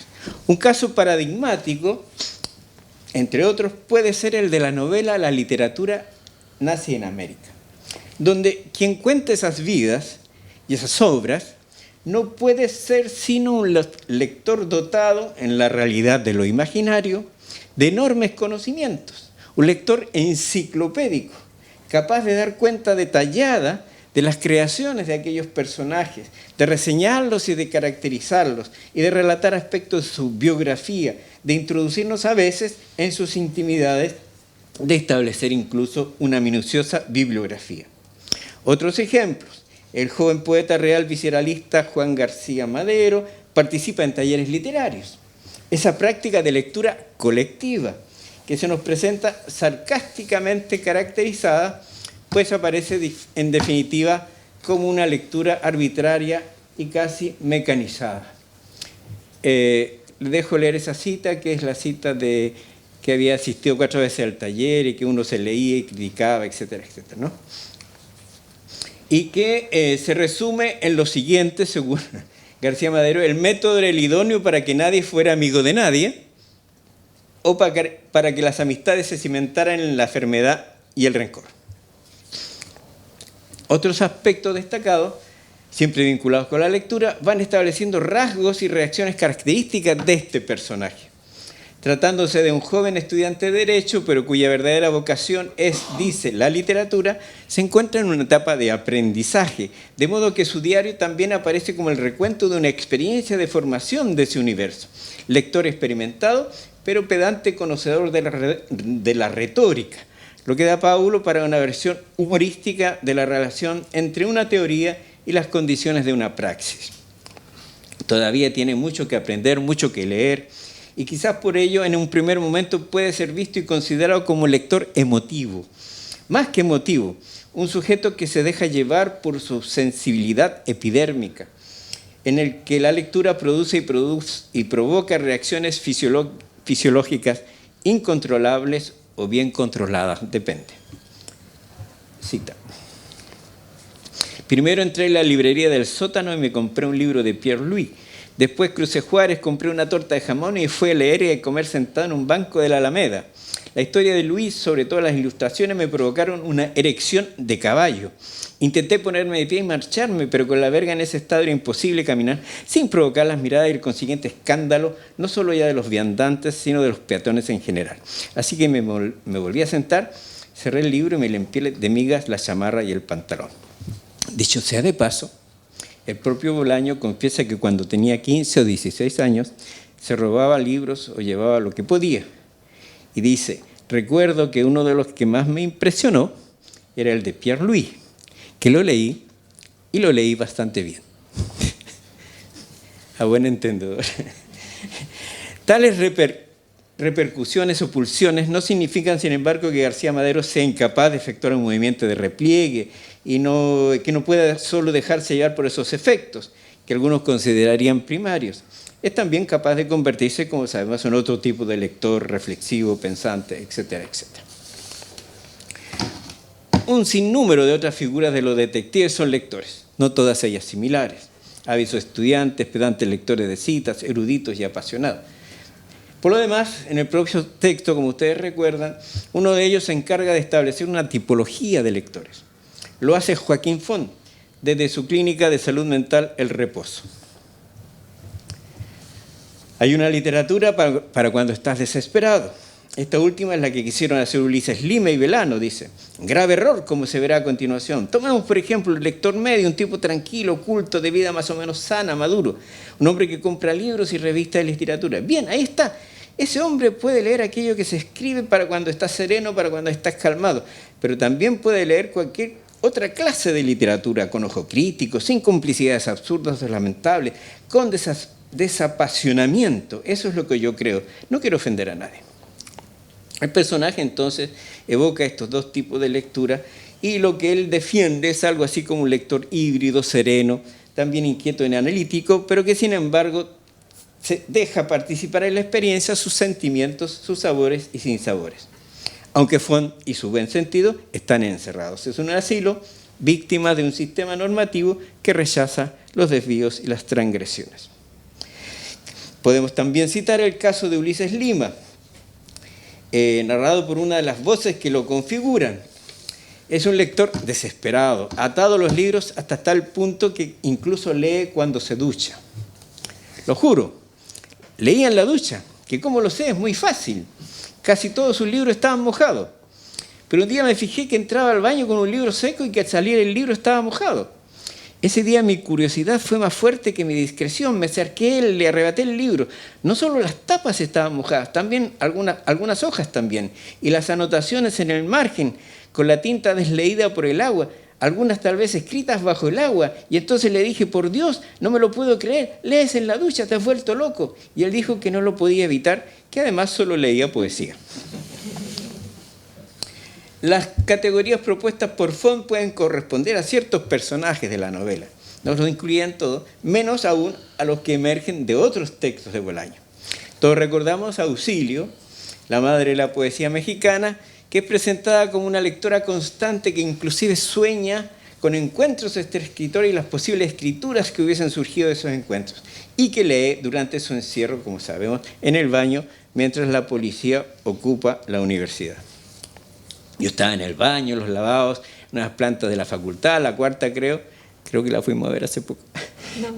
No alcanzaba. No puedo precisar. Y estaba sentado en el guate con las polleras remangadas, como dice el poema o la canción, leyendo esas poesías tan delicadas de Pedro Garfia, así que me senté sobre las baldosas del baño mujeres y aproveché los últimos rayos de luz para leer 3 poemas más de Pedro Garfia, y luego cerré el libro y cerré los ojos y me dije, Auxilio, la ciudadana del Uruguay latinoamericana, poeta y viajera, resiste. ¿Qué lee Auxilio? Los textos de Pedro Garfia son su lectura en ese momento significativo. La lectura de este poeta exiliado confirma también la marginalidad de la que Auxilio se hace partícipe, es decir, las lecturas que las hablan son escrituras desde los márgenes, de un sujeto que tampoco ha entrado o no sirve el proyecto que quiso la modernidad. Otro caso singular es el de Sebastián Urrutia Lacroix, el protagonista de Nocturno de Chile. Lector por oficio, es crítico literario y poeta, además de sacerdote. Él adora a los autores griegos y en determinadas circunstancias la lectura es a la vez construcción de un universo y una defensa, un refugio frente a lo que se puede considerar para él la hostilidad del mundo. Es la elección de Salvador Allende, ¿no? Cuando volví a casa me puse a leer a los griegos. Que sea lo que Dios quiera, me dije, yo voy a releer los griegos. Empecé con Homero, como manda la tradición, y seguí con Tales de Mileto, y Genófano de Colofón, y Almeón de Crotona, y Zenón de Lea, que bueno era, y luego mataron a un general del ejército favorable a Allende, y Chile restableció relaciones diplomáticas con Cuba, y el Censo Nacional registró un total de tantos chilenos, y por la televisión empezaron a transmitir la telenovela El Derecho a Nacer, y yo leí a Tirteo de Esparta, etcétera, etcétera, y el gobierno nacionalizó el cobre, y luego el salitre, etcétera, ¿no? Desde cierta perspectiva, Florita Almada, la vidente que da luces a propósito de los crímenes cometidos en Santa Teresa, se encuentra en las antípodas de aquel personaje.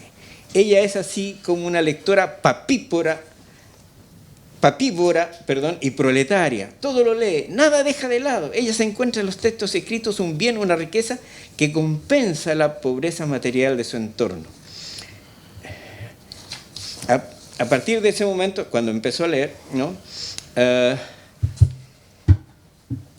Leyó todo lo que caía en sus manos. En un cuaderno a todas las impresiones y pensamientos que le produjeron su lectura. Leyó revistas y periódicos viejos, leyó programas políticos que cada cierto tiempo iban a tirar al pueblo jóvenes de bigotes montados en camionetas y periódicos nuevos. Leyó los pocos libros que pudo encontrar y su marido, después de cada ausencia traficando con animales en los pueblos vecinos, se acostumbró a traerle libros que en ocasiones compraba no por unidad sino por pesos, 5 kilos de libros, 10 kilos, una belleza con 20 kilos. Y esta cita es también de lo mismo, pero es muy interesante. Y ella no dejó de leer ni uno sin leer, y de todo sin excepciones trajo alguna enseñanza. A veces leía revistas que llegaban a Ciudad de México, a veces leía libros de historia, libros de religión, leía libros léperos que la hacían enroquecer, sola, sentada en la mesa, etcétera, etcétera, ¿no?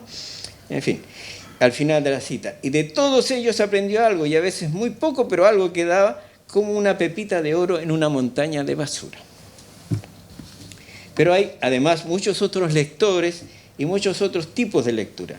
También en 2666 o 2666, como se dice, están los críticos apasionados por Arcimboldi, que se leen entre sí, que leen los ensayos escritos sobre el autor. Está evidentemente el futuro ídolo de los críticos, Hans Reiter, descubriendo y leyendo asombrado y empáticamente el cuaderno de Ansky, experiencia que por lo demás resulta determinante en su carrera. También ya encontramos en esta obra un lector múltiple, Amalfitano, quien lee, además porque es profesor. Los profesores leen, no crean ustedes que no. Y porque es traductor, que es otro tipo de lector. Como se sabe, el retrato de Amalfitano, que conocen los críticos, será complementado por el que aparece en Los sinsabores del verdadero policía. Texto donde, además, los vemos leer las cartas de Padilla y constatar el resultado de sus lecturas de la obra de J.M.G. Arcimboldi en capítulos tales como: 2 novelas de Arcimboldi leídas en 5 días, o en 3 días, o en 7 días. Y en el fragmento 25 de esta novela, de la segunda parte, el narrador pregunta, en relación con su labor de profesor: ¿y qué fue lo que aprendieron los alumnos de Amalfitano? Y nos responde que además de recitar en voz alta, los jóvenes comprendieron que un libro era un laberinto y un desierto, que lo más importante del mundo era leer y viajar, tal vez la misma cosa, sin detenerse nunca, que al cabo de las lecturas los escritores salían del alma de las piedras y se instalaban en el alma de los lectores como una prisión mullida, pero que después esa prisión se ensanchaba o explotaba, que no era más cómodo leer que escribir, que leyendo se aprendía a dudar y a recordar, que la memoria era el amor. Voy terminando. Muy bien. Numerosas son entonces las experiencias de lectura ejemplificadas en los libros de Bolaño a través de sus múltiples personajes lectores, y conviene no olvidarlo de los distintos matices del narratorio del que no hablé, como los amiguitos de Auxilio Lacutió. La lectura es, en determinadas situaciones, una identificación asociativa y lúdica. En otras, una identificación que combina admiración e idealización, o simpatía y solidaridad, incluso identificación irónica y de distanciamiento. Pero en el centro de todo, la lectura aparece como pulsión de goce. De modo que gracias a esos lectores, nosotros, también lectores, adquirimos conciencia del alcance de ese proceso de desterritorializaciones convocado por la lectura, con los consecuentes efectos de euforia, vértigo e inquietud, con esa doble sensación de atenuación del mundo real y de experiencia de la libertad creadora que esa acción propicia y proporciona. Los lectores de Bolaños son los protagonistas de una lectura gozosa y en relación directa con determinadas condiciones materiales, alejada de lo sublime, de una imagen idealizada, siempre vinculada con situaciones concretas de orden social, histórico, colectivo, individual. La lectura es una actividad real y visceral, una necesidad vital, apasionada y permanente. Los personajes leen acompañados por las determinaciones contextuales que les son inherentes, leen desde periferias o marginalidades bárbaras, pero no para alcanzar espacios centrales y supuestamente civilizados, sino para sobrevivir, para buscar utopías personales, para resistir las coerciones o sus propios demonios. En Bolaño, la puesta en escena de la lectura instaura un diálogo reversible que facilita los pasos entre los elementos de la tríada comunicativa. Los límites se atenúan, se confunden, se dispersan, fundando así una multiplicación simultánea del diálogo inherente al discurso narrativo. Al emerger como eje fijo y fugaz, una instancia que narra, que lee y que escribe, que cuenta historia que ha leído o que otros leen o han leído por él, que apela a quien lo está leyendo, el mensaje a la vez que integra dichos componentes, los contamina y se expande en ellos. En ese sentido, el personaje lector, su lectura, es un componente determinante de una poética de la hibridez y de la experiencia abisal. Si la lectura, desde una determinada perspectiva, en todo caso la mía, solicita y ofrece al lector un placer de orden intelectual que precisa la intervención de un saber o de un querer saber de orden general y también literario, retórico o intertextual, en gran parte de los personajes de Bolaño solicita la adopción de una perspectiva directa que expone la aventura de la lectura como un goce que excluye objetivos preestablecidos, que provocan necesariamente una dimensión afectiva, un mecanismo de relación emotiva basado en la homología de situaciones y en el contacto con la vida interior de los personajes, creando referentes cuya figuración imaginaria puede favorecer la inteligibilidad de inciertas realidades y de inequívocas interrogantes. De la concertada y desconcertante situación de goce que produce el acto de descifrar los signos, se pasa a la tarea de descifrar los signos que descubren y ocultan el mundo, a leer al otro, a los otros, a sí mismo. Metafóricamente, la vida se convierte en un reiterado y reiterante desciframiento, en una labor para la cual, felizmente me atrevería a decir, se puede contar con el envolvente dominio de los jardines y senderos que se bifurcan, con el espacio de la ilimitada continuidad de los parques, con el inabarcable mundo de laberintos y desiertos. Muchas gracias.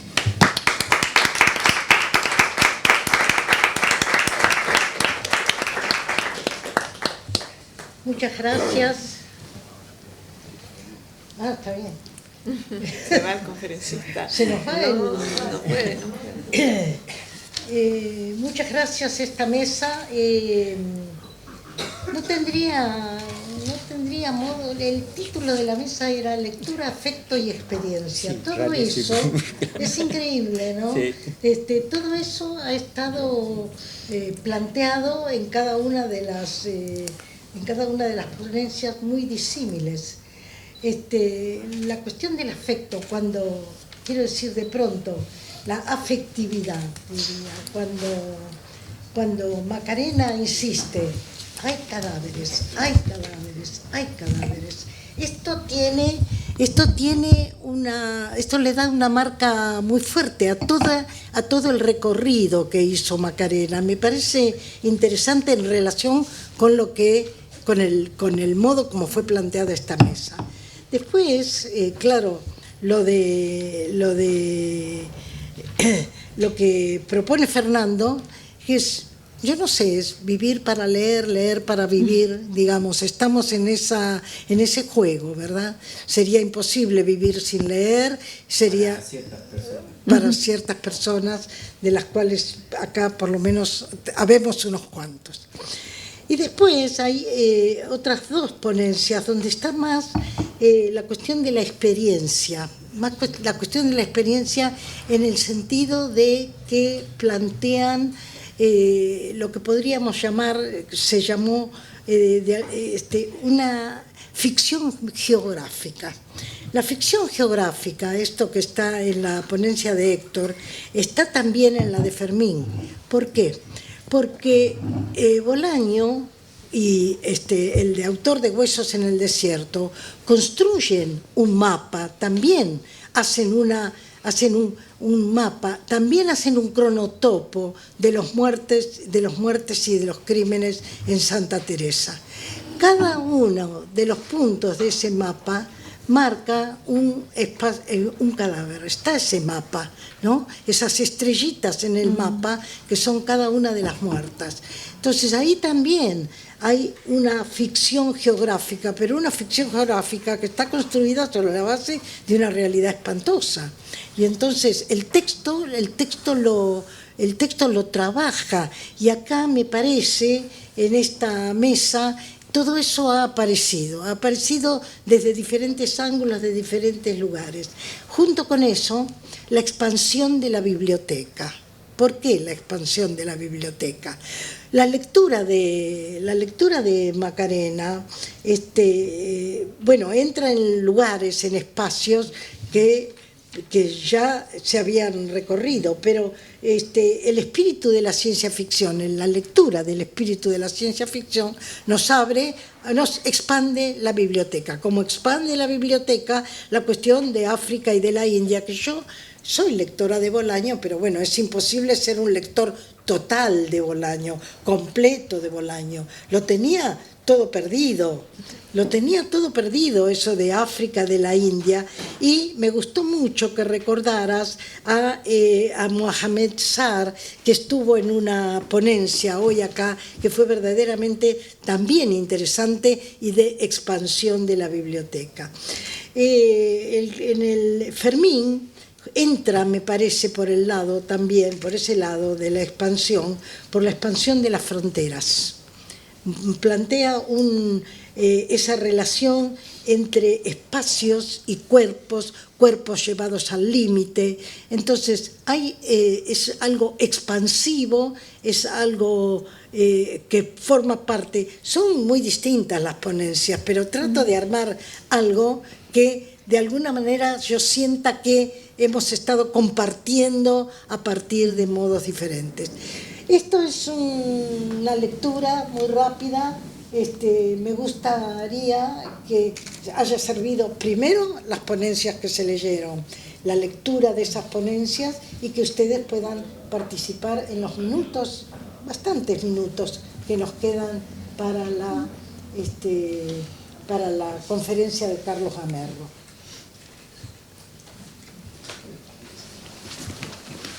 Sí.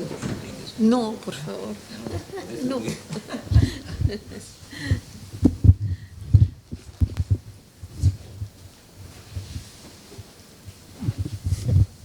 Bueno, muy bien.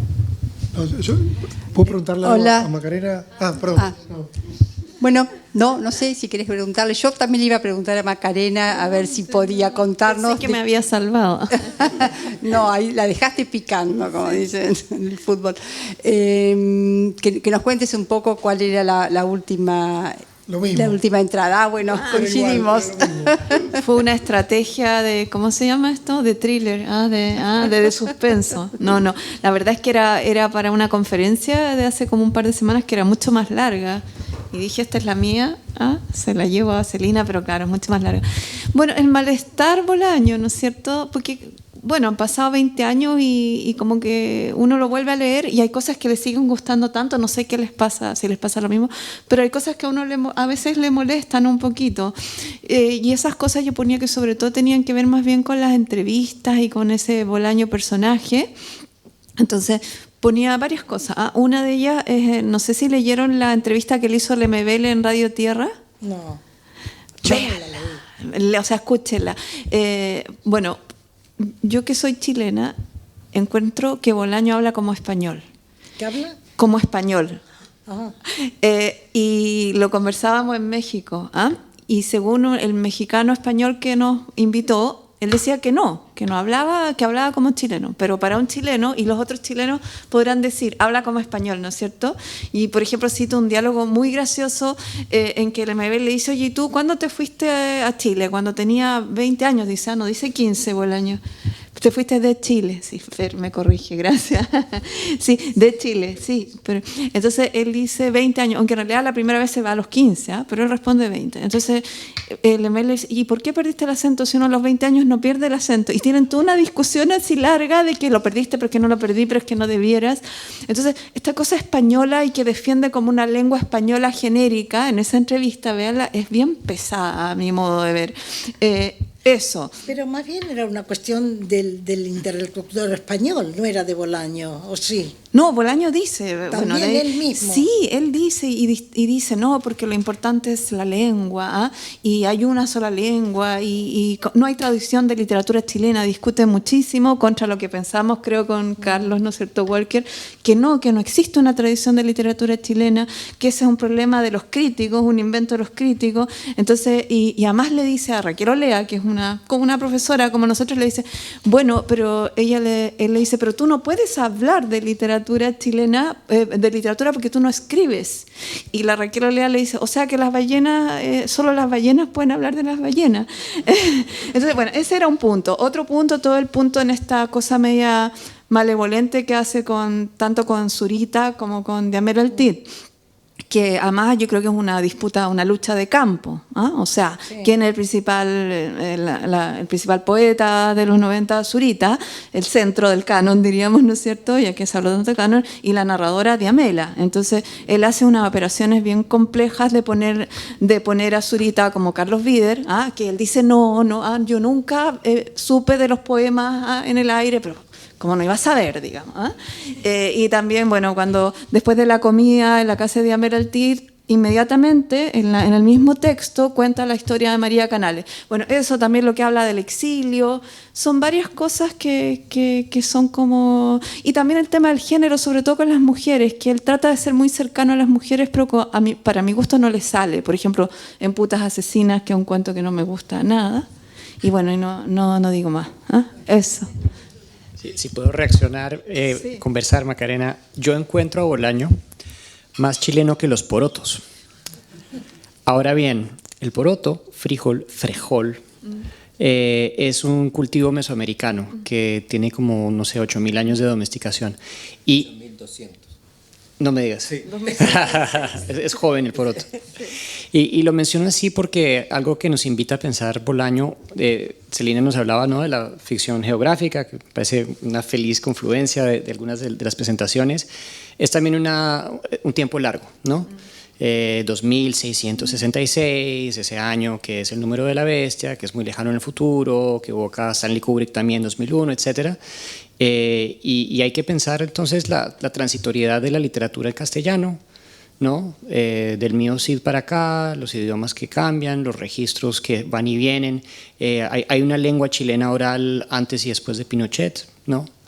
Entonces, a mí me interesa mucho ese deshacer de lo nacional en el tiempo y en el espacio que uno puede hacer con Bolaño.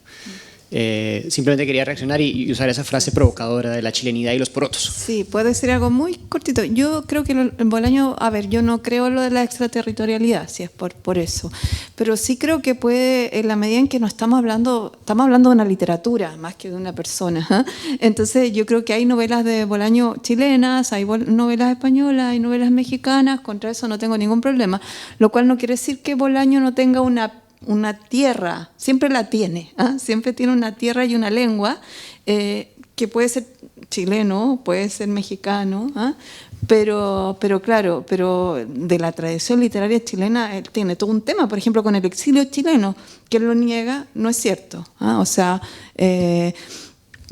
él intentó muchísimo, y de hecho en alguna medida lo hizo, de vincularse con el exilio chileno a través de revistas, a través de publicaciones.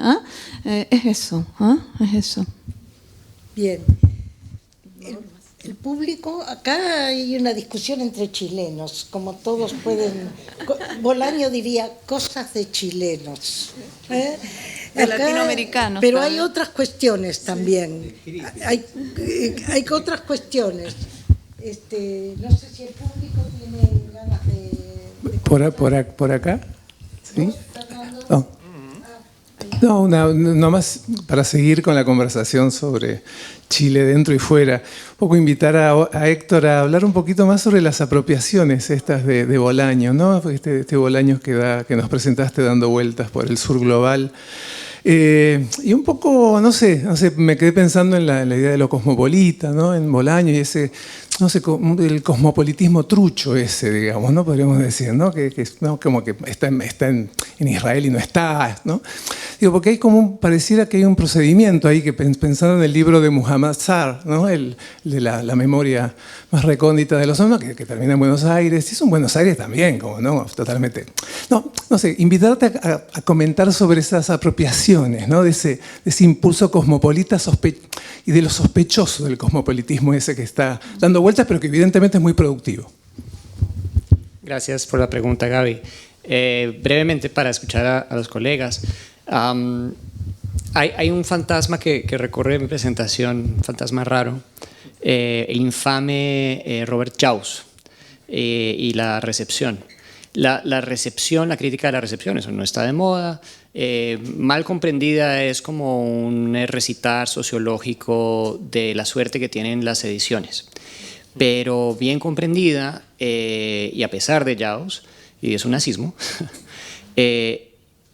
supone que el objeto textual no está definido, sino que los horizontes de expectativa constantemente lo redefinen. Entonces, a mí me pasó, escribí un libro sobre la novela global latinoamericana, escribí otro libro sobre nuevos materialismos donde leía los cadáveres de Bolaño y la crítica que ejerce el cadáver en tanto cadáver, en fin. Y me doy cuenta que el objeto textual Bolaño, esta literatura, se sigue redefiniendo y se redefine a partir de su globalidad.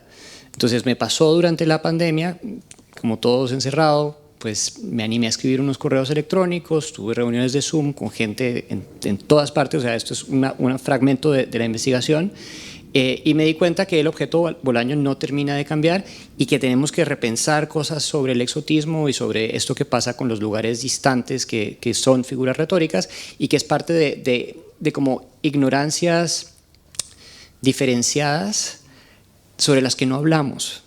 Y yo aprendí un poquito sobre geografía de la India imaginándome estos lugares, pero es que entré a esto con tanta ignorancia y salí con un poquito menos y descubrí otras ignorancias. Entonces, pues si estamos pensando en globalidad, mundialización, todas estas cosas, pues hay que encararlas y dado que Bolaño es un vehículo para eso, pues venga, aprovechar. La ficción geográfica, ¿no? Finalmente no era un profesor de geografía, era un novelista. ¿Qué queremos de Bolaño? ¿Por qué estamos tan decepcionados de que haya convirtió tantas cosas en ficción? ¿Por qué no iba a convertir la geografía de la India en ficción?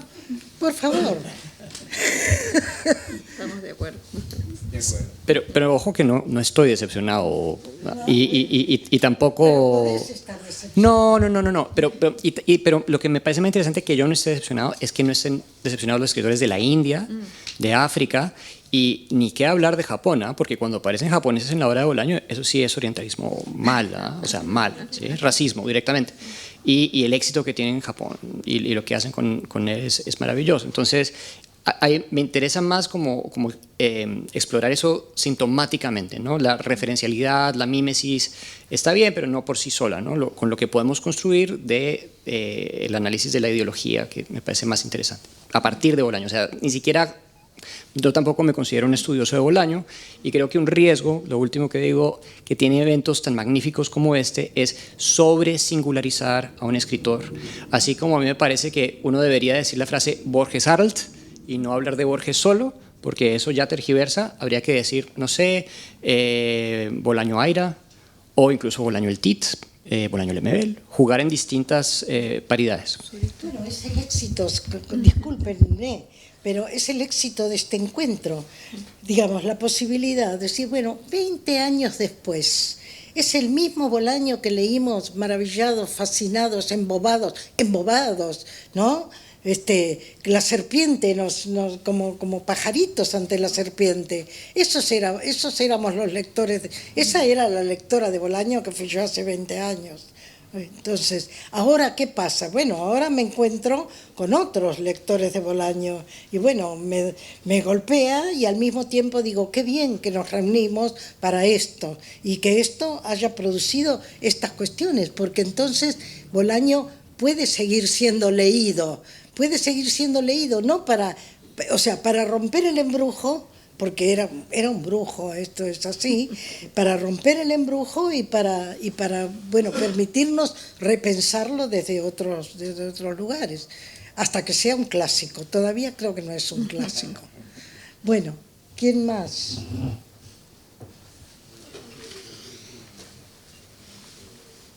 Están cansados y cansadas.